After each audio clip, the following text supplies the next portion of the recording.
It's Little Mouse on the Prairie, another Stephen Cosgrove book from the Serendipity series. Here we go. In a land of dewdrops and daydreams, near absolutely nothing at all, lived a whole bunch of mice. Now, these mice weren't your average run of the mill house mice. They were more like a meadow mice that you might mingle with on a medium morning in May or maybe March. Lots of M's. There they are. From dawn to dusk through spring and early summer, they would skitter and scurry across the prairie without a single care in the world.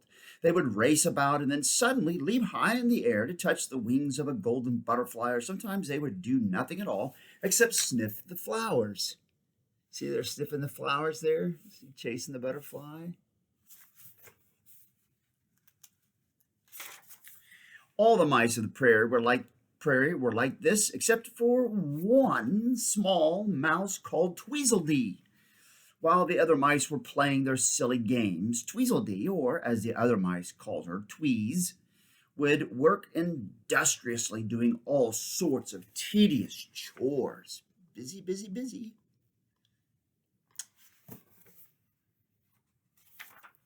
As soon as she woke in the morning, right after eating her breakfast and brushing her teeth, she would begin a long day of hard work. She would dash this way and that, collecting twigs, branches, and brambles with which to build her new winter home. There she is building. Build, build, build. Tweez worked for months and months as the other mice played in the meadow. If she wasn't working on her house, she would be off and about, collecting nuts and berries and storing them away for the winter. She never stopped to play, but was always on the go, searching for this or that or working, working, working.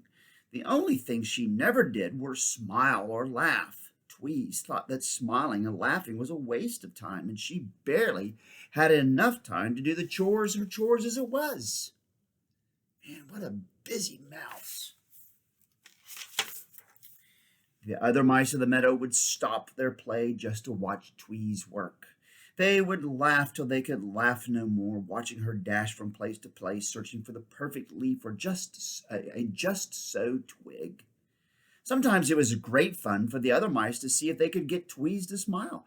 As she would race by, they would jump in front of her, making faces that should have made a statue smile. She would always just shrug her shoulders and say, "Silly mouse, I have no time to smile, for winter is coming and I have work to do." Then she would move quickly on her grumbly way. There they are trying to make her smile.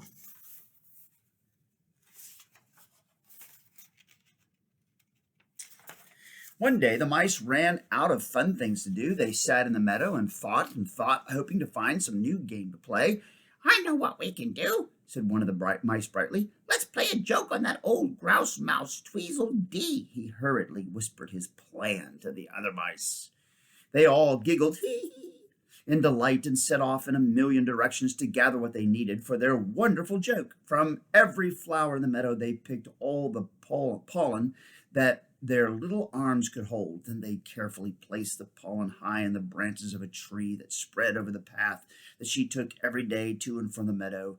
When everything was in its place, the mice hid at the base of the tree, giggling as they waited for Tweezledee. I wonder what's up there.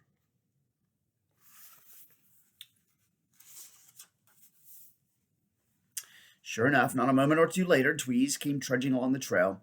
One of the mice, as usual, jumped in front of her and made a ridiculously funny face. "Out of my way, silly mouse," she said. "I have work to do, for winter's on its way." "No, winter's already come," said the little mouse as he tried to hide a smile. Tweez looked about the meadow and said solemnly, "No, it hasn't. Look around, mouse. There is no snow." And with that, the other mice shook the tree, causing the pollen to fall on top of poor Tweezledee like a snowfall in deep December. They all laughed and laughed, but she just glared and said, "Mark my words, winter is coming, and when it does, you silly mice won't be laughing so hard." "Oh, grouch," they chanted as she moved on her way. "She doesn't know what she's talking about." Then they began rolling and playing in the pollen. Kind of mean of them, huh? Sure enough, just as she had predicted, winter did come to the meadow. In a swoosh of clouds and wind and snow, the whole meadow was crystal white and quite still. At first, the mice found the snow to be just another game, but as the day wore on, it became colder and colder. What are we to do? Cried the mice through the chattering teeth. Louise was right. We should have worked to prepare for winter. Now we shall surely freeze. Can you do that? Act like you're freezing. They all huddled together, and one of them said, We must go to Tweez. Maybe she can help.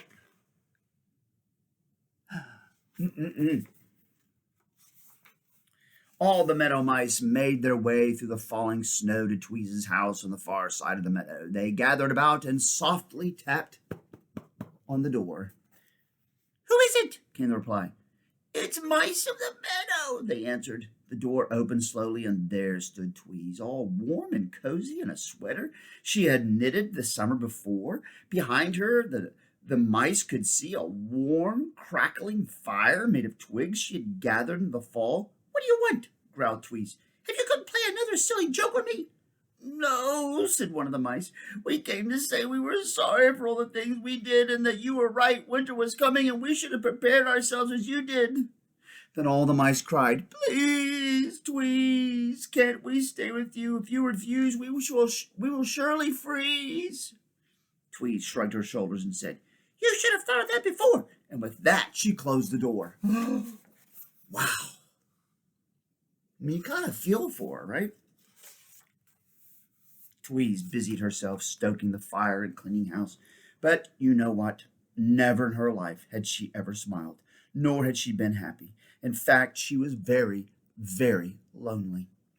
She tried to keep busy, but day after day, all she could think about was those poor, freezing mice somewhere out in the snow-covered meadow. Finally, she could stand it no more, and after putting on her winter coat and mittens, she set out to find the mice. For you see, Tweez had a plan, a very happy plan.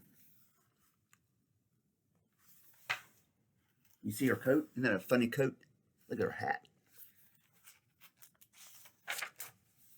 After searching for many hours, she finally found them huddled in a snowbank beneath a scraggly bush. With a frozen tear in her eye, she told them her plan. Fellow mice, she began, through the summer I worked as you played, preparing for winter. Many times I wanted to join you, but I didn't know how. If you will teach me how to have fun, I will teach you how to spin and weave, and I will share my home with you. The mice quickly agreed, and they all set off for the warmth of Tweez's house.